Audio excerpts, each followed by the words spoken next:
Wednesday. It's Free Webinar Wednesday, so it is Wednesday.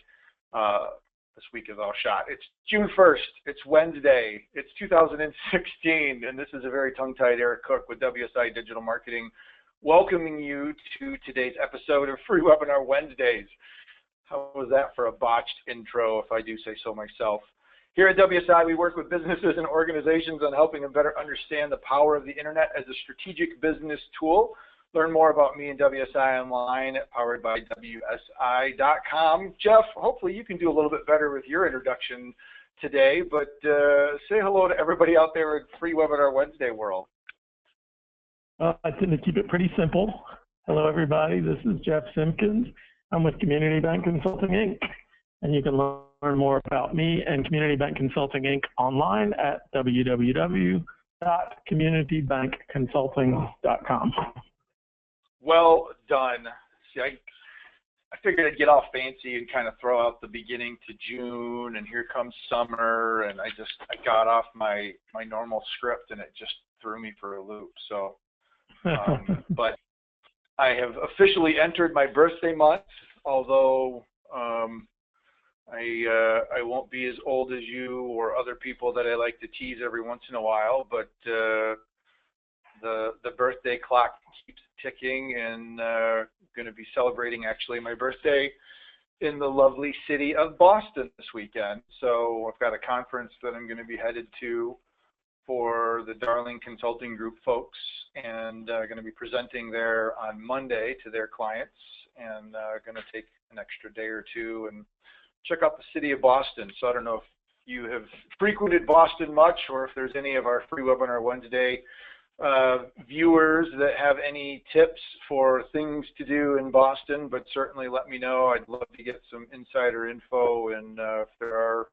things to take a look at. We were there briefly a couple of years ago, and all I saw were these big giant military duck boats that were amphibious vehicles that could drive through the streets but also go into the water, and I thought that might be kind of a cool thing to do, although I ran that by the bride, and it sounds like I may have a little convincing to do in order to get Alicia to go on a little duck boat tour. But if anybody's got suggestions for things to do in Boston, let me know. So any tips on your part, Jeffrey?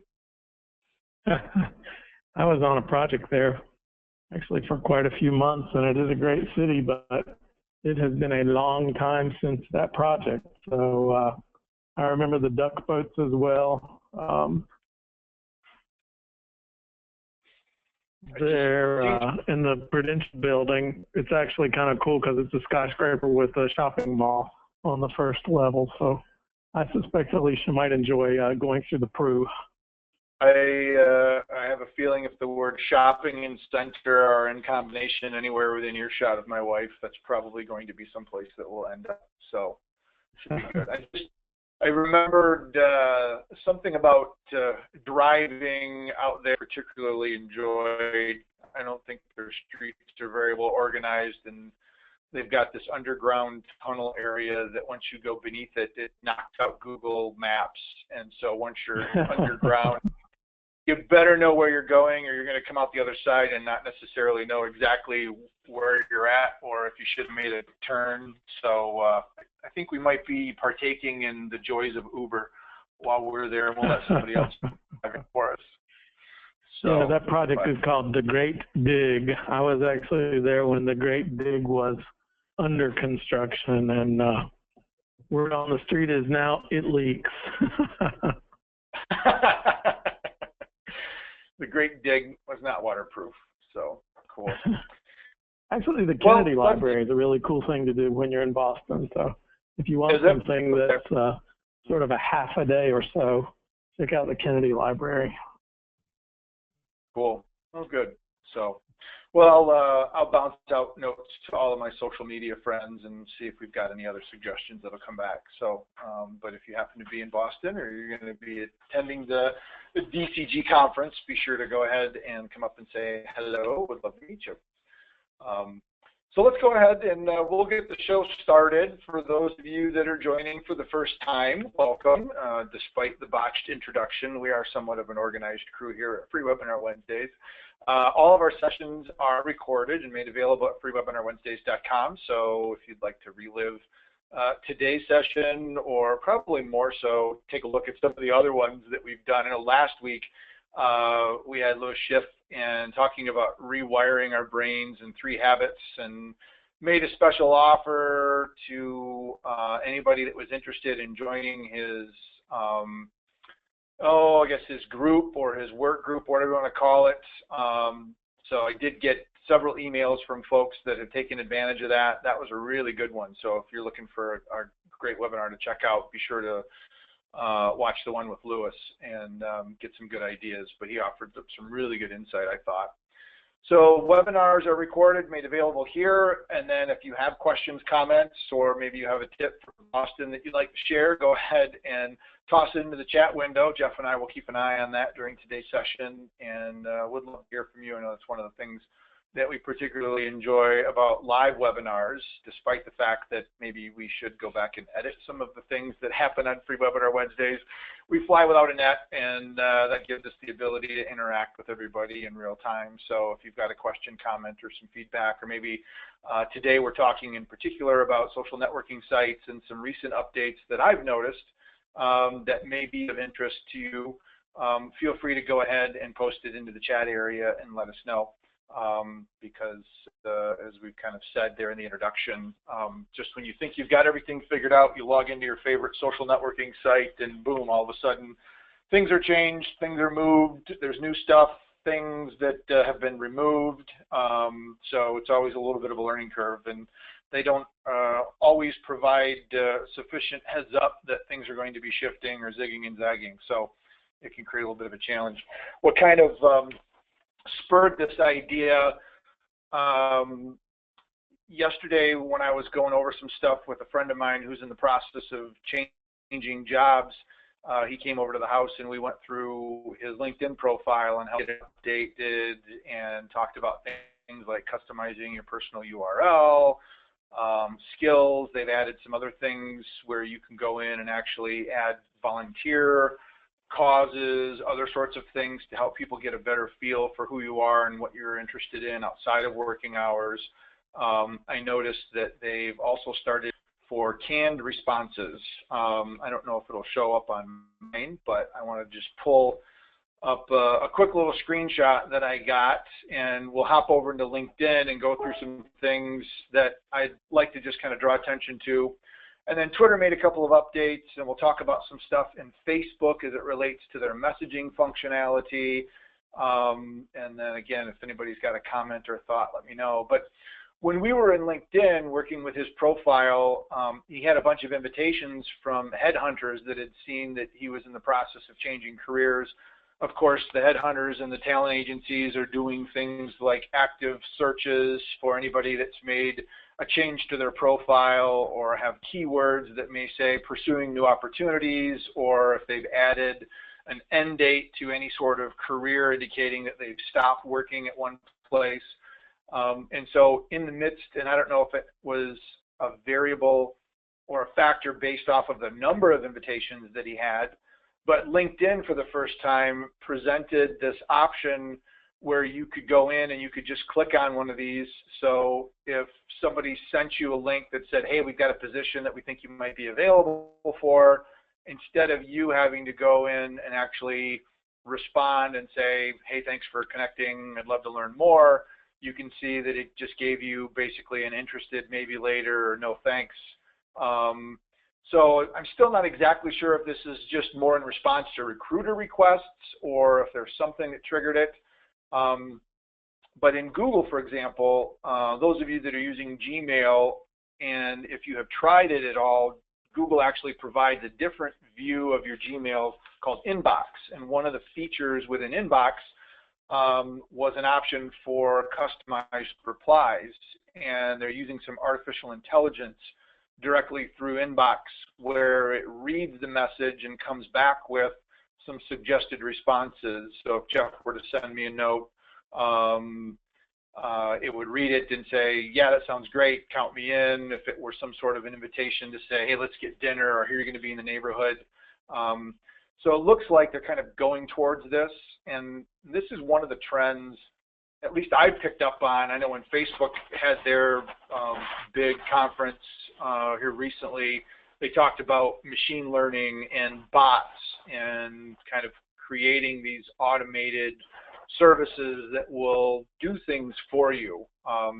They've got a project called M, formerly referred to as Moneypenny, that has a little bit of machine learning behind it, but it's also staffed by individuals within within Facebook to do things like, you know, get me reservations at Malia Restaurant Friday night at 7:30.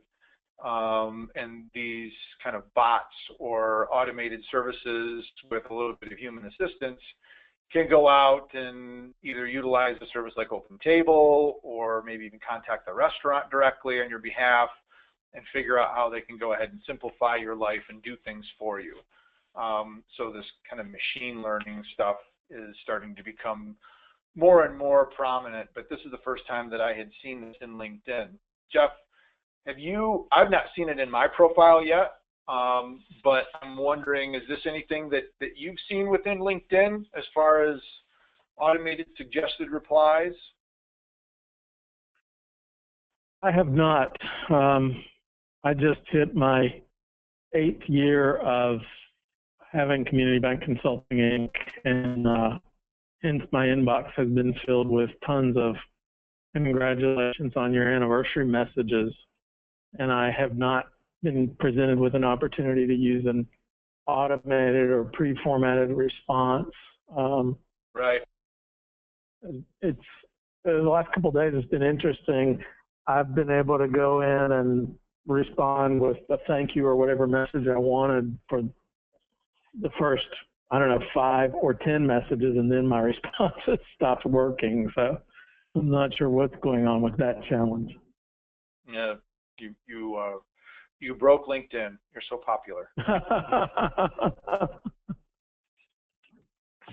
Well, I know we've talked before on LinkedIn in particular about the risks of canned responses, and you know, this doesn't look as bad because you're responding back to somebody that's reached out to you, and yeah, it doesn't look as bad. But you know, one of my pet peeves, I think I got on my soapbox a couple of episodes ago, but you know, the invitations that come to you that say, I would like to invite you to my professional network on LinkedIn, Eric C. Cook, MBA, and you get the same one, and it's the same format, but just for multiple people. And what I've noticed, because I hit one of those milestone anniversaries on my profile about a month or so ago, the canned responses now seem to have accumulated some prominence over on the congratulatory side, where you have congratulations, exclamation point, hope you're doing well, or congratulations on your anniversary, hope you're doing well, and every single congratulatory message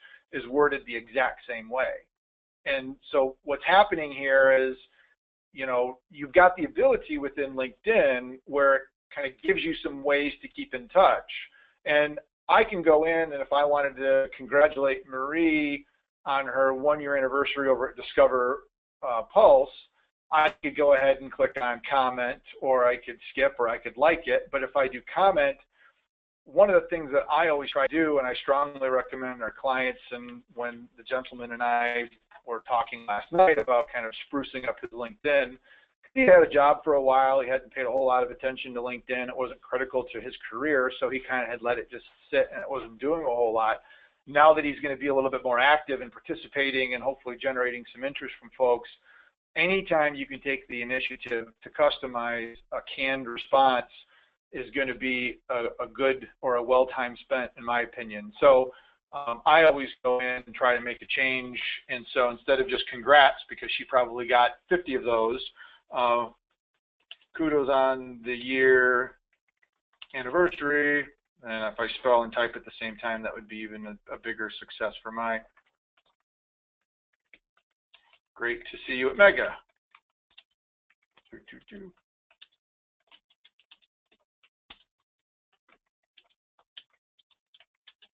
And I know Marie also has a cottage up north. So now when I get that out to her, probably that's going to be one of the few. And Jeff, maybe you can attest to this. How many of those congratulatory messages looked exactly the same, like somebody just basically clicked the button, submit, moved on to the next one, clicked the button, submit, moved on to the next one? Most of them. Yeah. So it'll be interesting, and maybe it'll even happen during today's webinar. We can come back and take a peek, because Marie probably got a bunch of congratulatory messages, but it'll be interesting to see whether or not she catches it just within the hour that we're going to be talking, and whether or not she responds back. Because one of the things that Marie and I also talked about, and I didn't word it into the actual congratulatory message, but we had a discussion, and now that I see this appear, she mentioned to me that there was somebody that she thought she might be able to introduce me to that might be a good fit for some digital marketing stuff. So now it kind of jogged my memory, brought that up. I didn't want to take the congratulations message and turn it into a, hey, and by the way, what was the name of that guy that we talked about that you were going to introduce me to? But I left that out there. I'll put a little note, and I'll jot something down here in a little bit to maybe follow up with her in another couple of days. But you know, use these as good opportunities to, you know, rekindle conversations, or you know, kind of stand out a little differently. So anyway, one of the other kind of elements that we also talked about during our LinkedIn review, and this isn't really a new feature, but I wanted to kind of point it out because I still see a lot of profiles, because we were going through and actually re-inviting. He had two profiles. One was up under a Hotmail account, another one was under a Gmail. So we merged, or we reached out to people that were on his old Hotmail account and kind of re-invited them to his Gmail account. And it gave him an opportunity to purge some of the people that maybe he didn't necessarily need to stay connected with. But one of the things that I typically look at, and Jeff, I don't know if you do this as well, but when I go to a LinkedIn profile, I look at connections, and maybe I go through and see whether they've done any sort of recent activity, so I can get an idea what sort of information they're posting. But whether it's right or wrong, one of the other things that I look at is whether or not they've actually customized their own URL and made it personal. And if you go to a page where somebody's got LinkedIn and you see it says Eric-Cook-123456789, and there's a bunch of digits, then you know that that individual has not gone through and actually personalized your URL. And a couple of reasons. One is, if you put that link in like the footer of your email, for example, you can go and use your name. You can use your name. We just got done doing some work for a real estate company, and we set up some personal URLs for some of the agents, and it's first name, last name, realtor. And so it gives you a nice way where you can include this as part of your signature line, and it looks nice and clean. We've also started seeing kind of the linkedin.com/in being almost an accepted part of a URL. So you'll just put the little LinkedIn symbol, and you'll have Eric Cook MBA or Jeff Simpkins Realtor, which I know you're not. But they'll just put their name, their username, next to the LinkedIn symbol. And that also makes it a little bit more professional and short to the point, where you can kind of give people an idea. It's like being able to pick your Twitter handle or having Twitter pick it for you. So to change that, you'll notice anytime you hover over something and you're on your page, LinkedIn goes in and gives you the edit capability with pencils. And down here, the only difference is it gives you a little gear icon. So if you go into the gear icon and you click on that little guy, it'll take you to a settings page, and then over on the right-hand side in the column, you'll see that your public profile URL, if it hasn't been set yet, you can go click there and you can pick something. We always suggest picking something that identifies who you are, not necessarily where you're working. For example, when I created LinkedIn, I think I was still with Monarch Community Bank. And so if I had done Eric Cook MCB from Monarch Community Bank, where I took MBA for the master's that I have from Western Michigan University, then when I left Monarch Community Bank, I would have to change this, which meant any place out there on the internet where that was being used, I would have to remember to go change that. Monarch Community Bank doesn't even exist anymore, because Chemical Bank has come along and bought Monarch, so they're completely gone. And I chose not to change this to Eric Cook WSI, only because at some point down the road, maybe the career path will change, maybe WSI will change its name, maybe I'll find something else to do. And for any of my clients that are maybe listening, I don't want anybody freaking out. I'm not actively pursuing something different. I love what I do.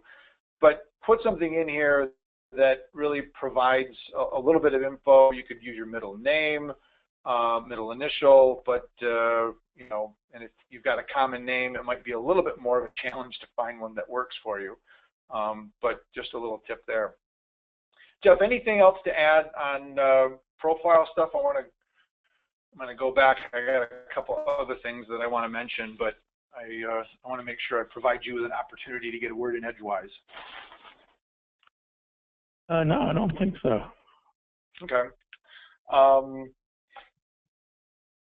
You'll notice that the edit background option new, but the background, sometimes referred to as the hero image, was historically provided only for paid or premium LinkedIn users. They now have made that available for everybody, so it's a good idea to put some sort of a background image in there. And then these are some of the other elements, and you know, they've added some more here that I didn't even catch the last time I was in editing my profile, but when I was doing some LinkedIn training last night, spent some time looking at this, you can kind of get an idea of the different things that are here. So volunteering, organizations that you support, causes, if you've got any specific courses that you've taken, or you have the ability to add those here. And it used to be pretty much all just work-related stuff that you would want to put into the system. But now LinkedIn's realizing that people want to dig a little deeper to see what really makes a person tick and what they are passionate about. So I think I've got some stuff in here about child cancer and fundraising and animals and some other stuff that I do for charities and nonprofits. And if somebody's really determining whether you are an individual that want to do business with, that's becoming more and more of a factor, not just your work experience, but what else is it that drives you?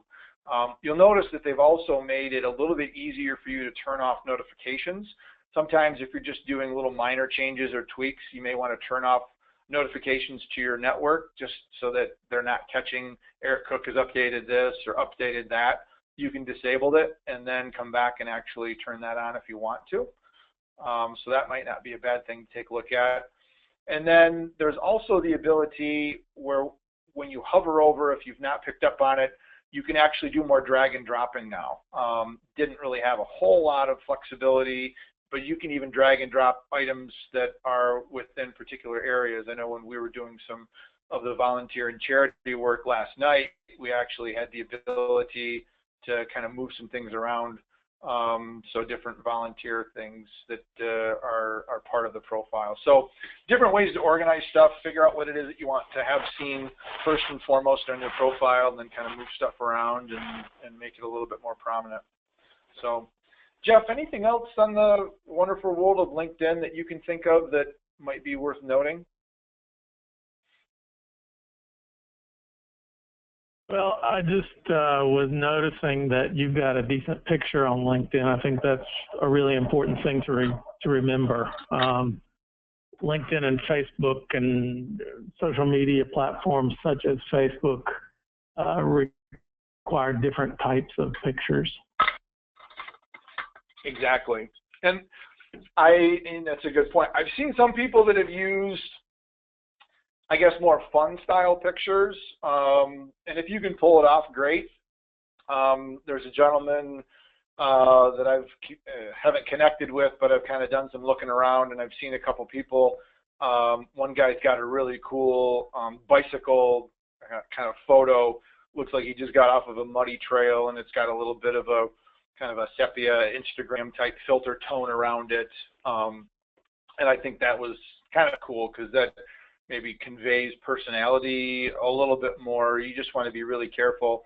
I've also seen instances where if you visit somebody's profile and it has maybe a small picture with a little bit of padding around it, you definitely want to make sure that you're picking a photo that's going to fill the entire area, because people are interested in seeing you, and that, you know, like it or not, that's one of the impressions that you're giving about yourself. The other thing that's maybe not real apparent, I hovered over this earlier, but I just want to draw attention to it. If you're visiting somebody else's profile and you take a look at kind of it'll say message here, but you've got a little drop down. Most people don't realize that when you hover over that, you can actually go and see view recent activity. So before you reach back out to somebody, or if you're kind of looking around, you can get an idea as to whether or not they posted any articles recently, if they've talked about awards or recognition, or if they're just sharing some stuff.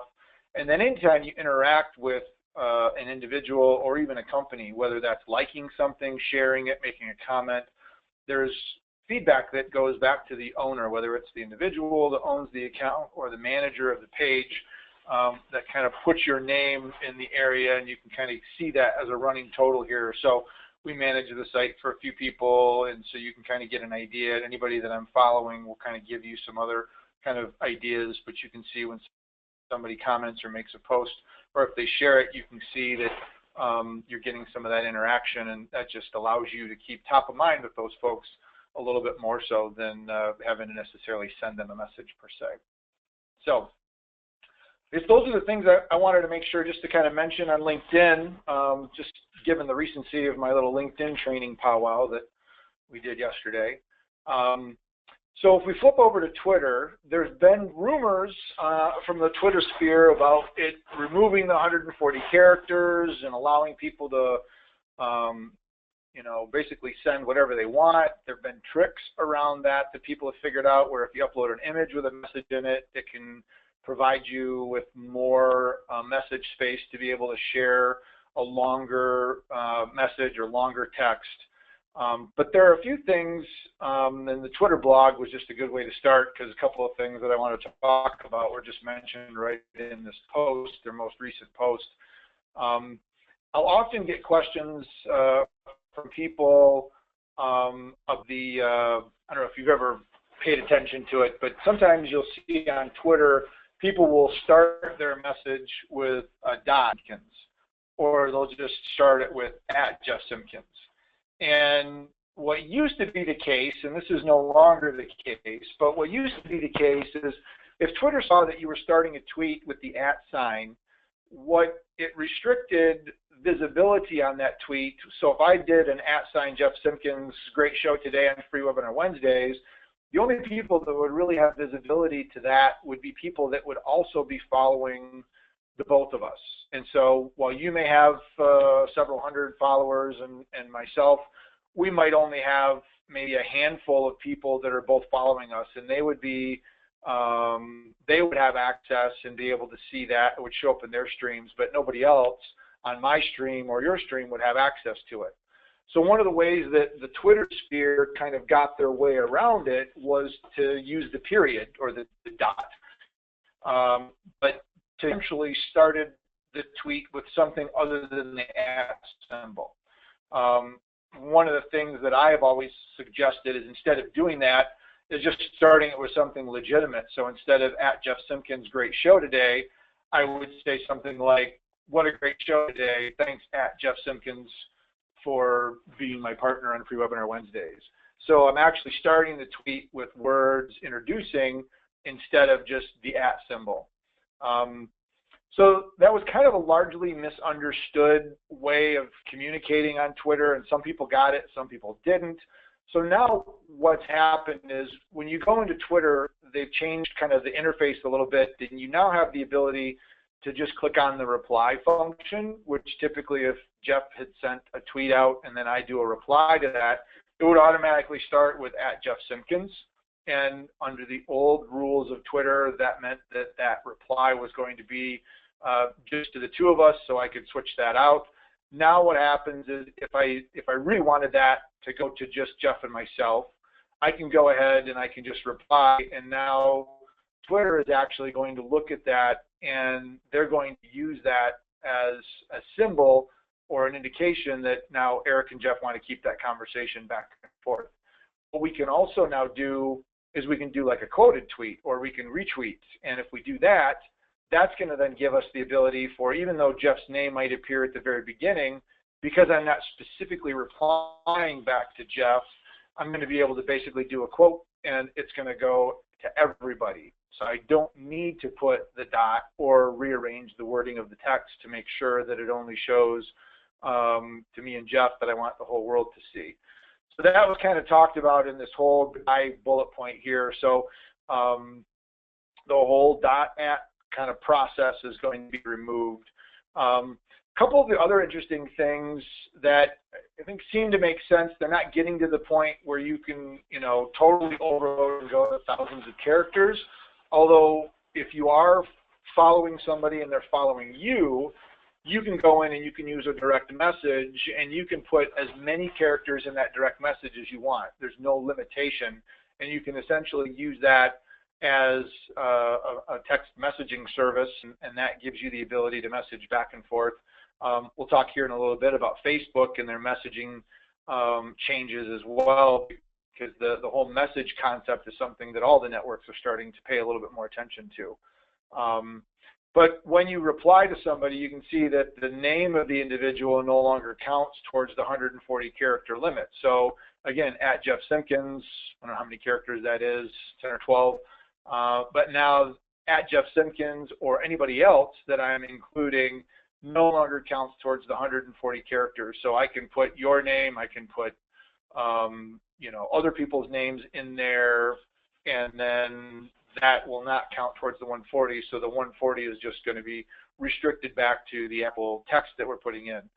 They've also made a change as it relates to media. So if you're adding anything like a GIF or a video or other sorts of URLs that are linked, that also is not going to count. So it looks like they're moving towards more of the 140 characters being specifically related to just the message or the text, and anything else that's kind of part of either the Twitter network or a link to the resource or whatever the case may be is now being excluded. So I like that as opposed to just letting it be wide open. My Twitter, when I heard some people kind of mulling around about it being open to several thousands of characters, is the thing about Twitter that is kind of nice is people have to keep their comments somewhat brief, and that's the whole lure of Twitter, is the brevity and the kind of the short nature of it, as opposed to it kind of going outside the box and behaving just like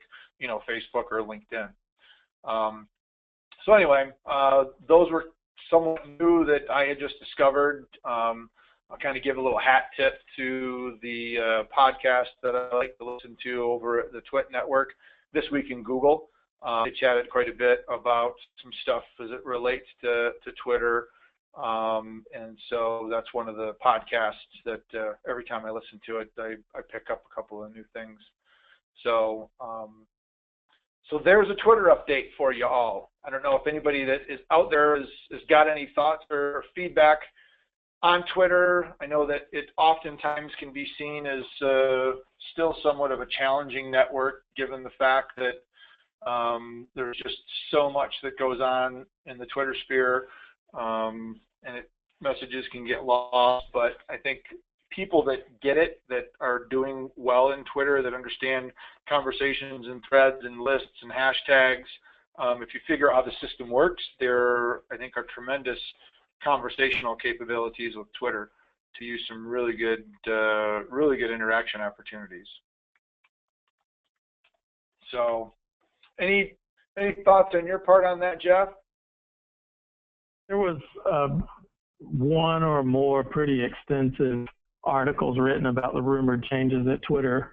I believe it was in the New York Times, possibly in the Wall Street Journal, but I'm pretty sure it was the New York Times, that it was very, very clear in the fact that Twitter has indicated that the 140 character limit is not going away in the foreseeable future.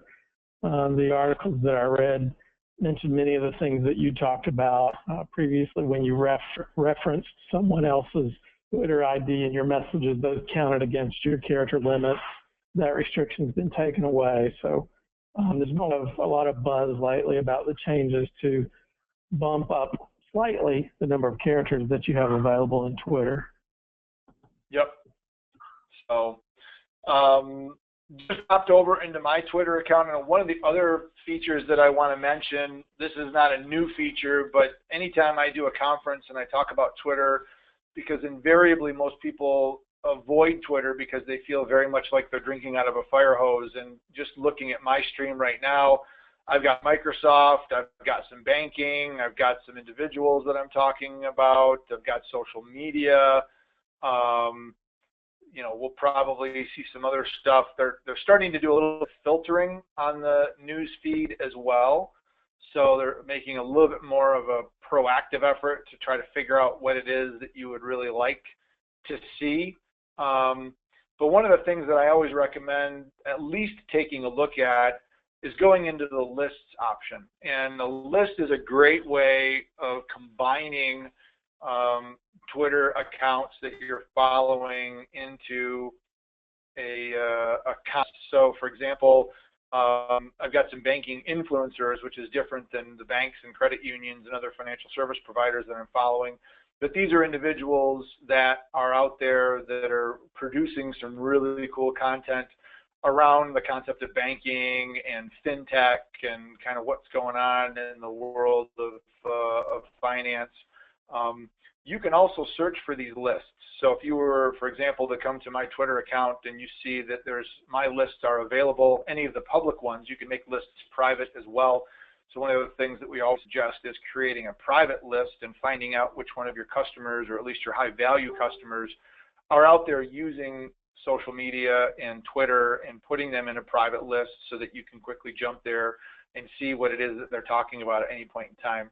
But you can actually subscribe to other people's lists as well. And that can give you an easy way of kind of using some of the work that other individuals have done. And then if you wanted to build a list off of that, you can quickly go in and do that. But here's just a list of some of the influencers. And if I'm getting ready for a conference or I'm looking for some good content to post to my network in other areas, this is a great place for me to go in and actually kind of dig out some info that's specifically related to a particular niche, or as my friends in Canada say, niche. But you can see that if you've got a lock symbol when you create the list, you have the ability to make it public or private. So I've got some service providers, I've got customers and partners and specific friends. Those are ones that I don't necessarily want the rest of the world to see, but those are ones that I want to jump in and be able to quickly have access to. So that's another way, I guess, to try to make Twitter a little bit more manageable and not feel like when you hit your Twitter account and it's just, you know, a listing of everything that everybody has posted. It can be a little bit overwhelming, and most people kind of stop at that point and don't realize that there are some filtering options that you can use to help make Twitter a little bit easier to interact with. So any other little nuggets of wisdom on your part, Jeff, as it relates to Twitter, or you want to hop over to Facebook now and we'll kind of wrap things with a few things on Facebook? Let's transition over to Facebook. All right. So first and foremost, you will see I have, for the first time in about 9 years, I've started actually producing a formal business page for my WSI business, which is kind of a running joke for, obviously, if you've got somebody that's in the digital space, you would assume that they would have their own page. I've just not ever had to do that. I've always kind of run everything and made connections as their cook. But as I started getting into more of this demonstration mode and trying to show people how to do stuff, I've got clients that have been gracious in allowing me to use their sites as examples, but if I wanted to do any testing or anything. So if you are so inclined and you would like to, you know, go ahead and like the Powered by WSI site, feel free to do so, and we can get more than 4 fans, which is kind of funny. But that's not the reason that I brought you here. What I wanted to do is go in, and you can see we've got a message capability here. You'll see that now we've got a messenger link, which if I go in and I click on copy the messenger link and I go in and I open up a new, and I paste that in, what that's doing now is Facebook recently announced the ability to create your own individual messenger pages. And the naming convention is m.me/1 whatever your page name or your personal profile is. And if you've not changed your personal profile, even on your individual page, you can do that. So you see that this is redirecting you to messenger.com, and it's pulling in. So now you can see that you have the ability, and these are all of my other messages that I've sent personally as well. So this is kind of merging all the information into one. But Facebook very much is interested in facilitating more real-time communication capability. And if you don't have messages turned on, you're not going to be able to see this. But assuming that you do, if we pop into the settings and we go into the messaging area, and because Jeff and I work with financial institutions, I'm not envisioning that a bank is ever going to be really interested in using this as a replacement for a secure chat function. But there are some ways that you can help, I guess, reduce the likelihood that somebody's going to type something in here if you want to make sure confidential information is not shared. So what we've got here is some settings that are now available. So just from an entering perspective, you can globally turn on or off whether you want to use the return key to send messages. But in the response assistant, this is where some of the interactivity is actually going to, start coming to play and giving you the ability to respond quickly or automatically, or just make sure that there is some sort of a reply back if somebody goes to your business page and they want to have some sort of interaction with you. And so the three areas that Facebook has kind of created, you've got an away message, which you can turn on, and then if you are a business that has entered your hours of operation, maybe it's Sunday and Facebook knows that you're closed because you're open Monday through Friday from 9 to 5. If somebody sends a chat message to you outside of those hours, you can get an away message that comes back.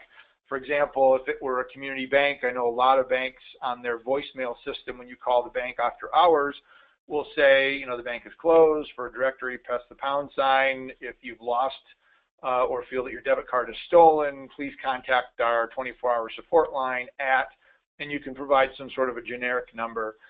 This is a good spot for that, because if the office is closed, somebody goes on and they send you a chat message and they say, my debit card is stolen, or I'm locked out of my account, whatever the case is, if nobody's going to be there to answer those, you can have a platform response come back with necessary instructions to at least direct them to the right spot.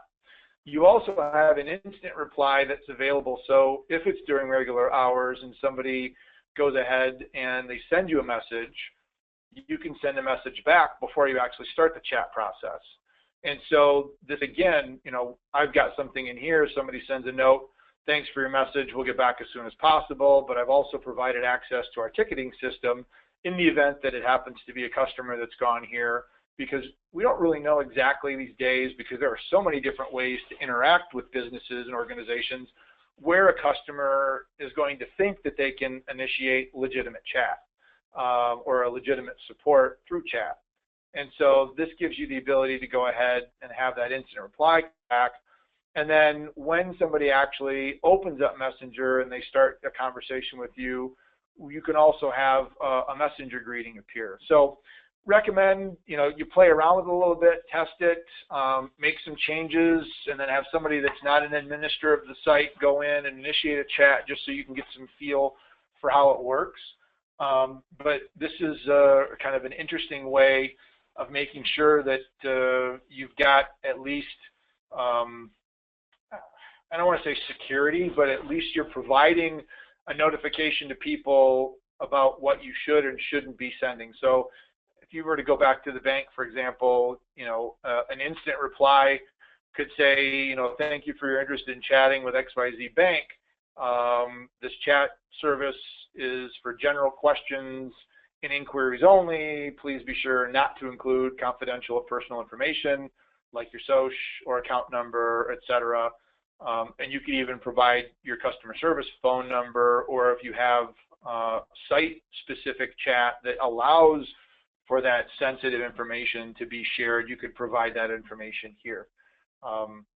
So, Jeff, I didn't know if you even knew that this information was out there now, but it's kind of cool to see this evolving and making it now a little bit easier for particularly our banker friends, to engage with a little bit of risk mitigation involved in the process. Yeah, I have not seen that feature before. It's cool. Yeah. So I mentioned earlier about creating a username, and if you have not done that yet, probably the easiest way to do that is to go to facebook.com/username, and this will automatically pull up you're logged in. You want to be logged in as your own. It'll pull up and it'll tell you whether your personal username is set, and if not, you can go ahead and create it there. And unfortunately, I wanted to get Eric Cook to match my Twitter and Instagram, but somebody beat me to it, so I ended up going with eCook. But once you get your username, you have the same capability to then invite people to chat with you directly through that m.me. And if I go m.me/eCook, that will open up an opportunity where somebody then can go in and they can have a conversation. So now you can see we're talking directly with Eric Cook, as opposed to before when I did m.me/powered by WSI, we're then chatting with the Powered by WSI site. And so this just kind of gives you an easy way. And one of the things, it's kind of difficult to show you on a desktop, but on your mobile phone, if you go into your Messenger app, there is a way where you can actually create, almost like Snapchat created a little scannable code that has almost like a QR code feel to it, where you can go in and you can actually create a little code, and then if you're next to somebody, you can scan each other's codes, and that will automatically initiate a conversation between the two of you. There's also other functionality that is, and I've not really tested this out yet, but bot-related technology through Messenger, where you can go to CNN or Fox News or some of the other news sites, and you can actually subscribe to their news bots, and they will send you chat information that will basically be delivered directly through your chat interface, your Messenger interface, giving you the ability to subscribe to updates and other sorts of feeds. So again, I've not really done that yet. I've listened to several podcasts and read some stuff from people that have done it, and it still seems to be a little bit on the buggy side, and it's not kind of easily organized, and you're kind of turning on a stream that you don't really have a lot of control over. So I think that still is a little bit of ways from being kind of the way that maybe Facebook wants it to happen. But it's certainly an opportunity to see that there's a lot of stuff that are going on in the chat and the instantaneous communication realm for social media that I think people want to be paying attention to. So, you ever done much on chat, Jeff? I don't know if you've even got the Messenger app installed on your phone. I think I might have tried that with you one other time, and I don't know if I got a response from you. Yeah, I do use chat. I don't use it a lot, but yeah. I do have it installed, and when I get a message, it pops up on my phone. Yeah. So I know that Facebook disconnected the chat functionality from its native app and requires you to download the Messenger app itself. Separating those out. But I know people that have said it's not probably unrealistic to think that at some point down the road, we may not necessarily even have phone numbers anymore. We'll just be connected with one another through social media sites, and if we want to chat with somebody, I don't need to know Jeff's phone number or email address. All I know is Jeff and I are buddies on Facebook, and I can go ahead and reach out to him that way, or through Twitter, or you name your social network of preference. That's how Jeff and I are going to keep connected. So it's interesting to see how it's evolving. So those were, I guess, the three main networks that I wanted to have a little kind of chat about and draw attention to some of the new things. Again, not everything was brand new, but hopefully serving as as a good reminder for some of the functionality that maybe you may have forgotten about or maybe even have missed, but making a little bit easier for everybody to get the most out of their social networking efforts and not feel like they have to be doing it 24/7, 365. So anyway, that's all I got, Jeffrey. Anything else that's on your mind that you wanted to talk about today in the last 8 minutes, or do we wrap this early and give everybody an 8-minute start on the remainder of their day? I think we give an 8-minute bonus start. There you go. Well, chances are by the time we say goodbye, it'll be 7 minutes, but at least it's before the top of the hour. So hopefully some of this has been helpful. And yeah, if you happen to know of any cool places in Boston or things to do, drop me a note, let me know. Or if you happen to stumble upon some other social networking related tweaks or tips, we're certainly happy to hear those as well. But in the meantime, we'll go ahead and close the first episode of June 2016 of Free Webinar Wednesdays, and we will see you online and on future episodes here at freewebinarwednesdays.com. Thanks for joining us, everybody. Have a great week. Bye-bye.